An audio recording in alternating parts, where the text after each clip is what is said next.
आज मोना काफ़ी देर से सोकर उठी। ऑफिस से छुट्टी जो ले रखी थी। हल्की सी ठंड थी और इसलिए आज मोना बरामदे की धूप में बैठी धूप सेक रही थी। बरामदे में बैठे बैठे फिर आदि की यादों में वह खो सी गई।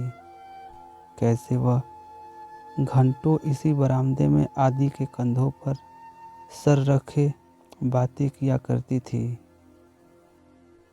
और आदि उसे तो बस मेरे घुंघराले बाल ही मिल जाएं। वो घंटों मेरे बालों में अपनी उंगलियां घुमाए मुझे यह एहसास दिलाता और फिर उसका इस तरह से मेरे बालों को सहलाना इस बात की जानिब इशारा करता रहता कि मैं सदा तुम्हारे साथ हूँ।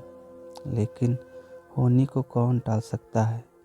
आज से लगभग साल भर पहले एक कार हादसे के दौरान आदि मोना को हमेशा के लिए छोड़कर चला गया था। अभी मोना की उम्र ही क्या थी। शादी के बाद मोना और आदि 2 साल भर ही साथ रहे होंगे कि यह हादसा हो गया। अब उसके लिए इस लम्हात को जीना बिल्कुल नासाज सा लगता था। घर वाले भी मोना पर रोज़ अपनी नई ज़िंदगी की इब्तिदा करने का दबाव बनाते रहते थे। कहते, अभी तुम्हारी उम्र ही क्या है, तुम अब भी एक नई ज़िंदगी की इब्तिदा कर सकती हो। लेकिन मोना किसी की न सुनती।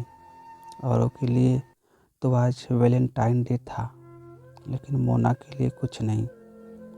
वह हर वक्त आदि की यादों में ही खोई रहना चाहती थी। वो कहते हैं ना कि वक्त के पास हर दर्द का मरहम ज़रूर होता है। बस अलगरज गुजरे कुछ महीनों से उसके साथ उसके दफ्तर में काम करने वाला राज आज उसमें दिलचस्पी ले रहा था। लेकिन मोटा के कठोर व्यवहार के कारण आज तक मोना से कुछ कहने की हिम्मत नहीं जुटा पाया। लेकिन वह मोना की हर संभव मदद किया करता था, फिर वह चाहे दफ्तर का काम हो या फिर बाजार का कुछ काम। आज तक उसने मोना की हर पल मदद की थी और गालिबन इसलिए मोना का बर्ताव भी आज राज के लिए कुछ बदलने सा लगा था। अब मोना दफ्तर जाते हुए अपने पहनावे पर भी तवज्जो देने लगी थी। जाते जाते अब वह एक बार आईने में खुद को ज़रूर निहारती। बस यही सोचते सोचते वह बालकनी की धूप में बैठी थी। उफ़ो, मैं भी आज क्या सोचने लगी। चलो आज वैलेंटाइन डे है, यह कहकर किचन की जानिब चली गई। वह मन में कुछ बुदबुदाते हुए बोली, आदि तुम तन से तो मेरे साथ नहीं हो, पर मन से तुम आज भी मेरे साथ हो। तुम्हारी यादें आज भी मुझे ज़िंदा रखे हैं। देखो, आज मैंने तुम्हारी पसंद वाली पनीर की सब्ज़ी और लच्छे वाले पराठे बनाए हैं। आओ चलो हम भी वैलेंटाइन डे मनाते हैं। तभी वह यह सब सोच ही रही थी कि एकाएक डोर का बेल बजने से वह दरवाज़ा खोलती है। देखा तो सामने राज खड़ा था।